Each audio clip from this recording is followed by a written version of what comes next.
Hvad Christian? Hvad står du og laver? Jamen, jeg har lige sat vores timer til strøm her, og jeg tænker egentlig, nu når det alligevel kommer, så kan vi lige snakke om, hvordan man indstiller den. Så man starter med at holde knappen ind her, og så trykker man ind.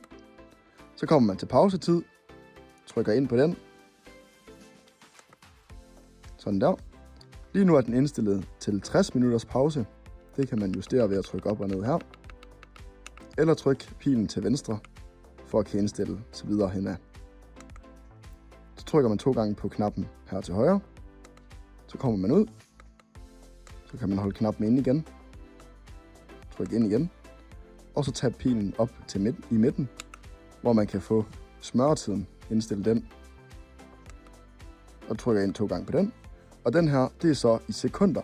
Så det vil sige, lige nu er den indstillet til 120 sekunder. Og på samme vis som før, kan man bruge pilen op her i midten til at justere op, og sådan til højre og venstre.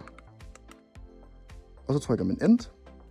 Og så har man også muligheden for at kan montere sådan en her inde i førerhuset på maskinen, så man kan lave en manuel smøring. Så når jeg klikker her nu, så begynder den at smøre i de der 120 sekunder, som vi lige har indstillet.